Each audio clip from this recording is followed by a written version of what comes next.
This one always makes people laugh, but that's why I try to use humor because I mean it. I'm a person who I was raised in a conservative Christian household. My parents were always very patriotic, and I was raised to love our country. But the second I got into university, I spent 4 years in college and 2 years in graduate school. I came out on the other side, a very different young lady who deeply hated America. And I left the United States and I said I was never coming back. This country is racist and rotten to its core. And so I moved to South America and I went to Australia for a while, shaved half my head, swore off capitalism, said that the free market was evil.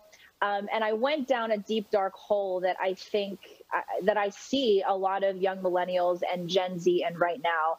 And that deep, dark hole is, like I say, the depths of leftism, where we're really taught to hate our country. We're taught to hate white people. We're taught to think that capitalism is evil. And so I always tell people, if I am able to come back from that, if I'm able to come back from deeply hating America and swing back to being one of the most America-loving patriots there is, anybody can. And so I use that as a message of hope. Also, not only for people who are currently leftists, but also for family members who might see their daughter, their son, their sister, their brother, or even just a friend who is so far to the left. I always give them hope that there is a chance for them to come back.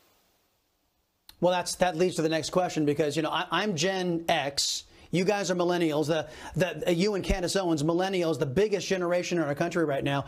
And so I think every parent or grandparent is out there who may have a situation like you're describing is going, how do I reach them? And how are you and Candace able to team up to reach maybe some of these young minds who have been poisoned, I would argue, by the government-run education system and higher education?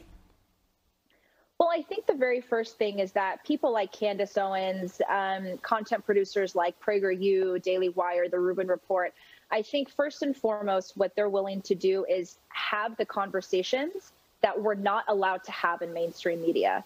So that's why you see a lot of people who may be on the fence, people who may even consider themselves to be liberal. Once they hear Candace Owens speak, once they hear someone like Ben Shapiro, Michael Knowles, Dave Rubin, once they hear these people interviews on their show and have people on their show who might have different viewpoints, it's just the willingness to have these conversations that may be politically incorrect. And it's the willingness to have the conversations that mainstream media will not let us have. And, you know, I talk a lot about how the radical left is authoritarian in nature. And we see the mainstream media today as an extension of the radical left and an extension of the Democrat Party in so many ways. And the very first thing that they produce is that it is not a conversation. It's not a dialogue.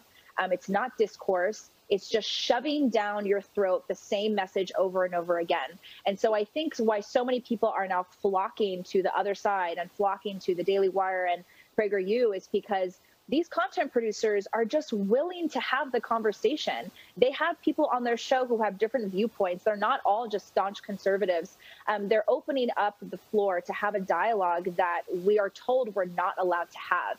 And I think that invites in a lot of different people. And I think it brings more people to our side.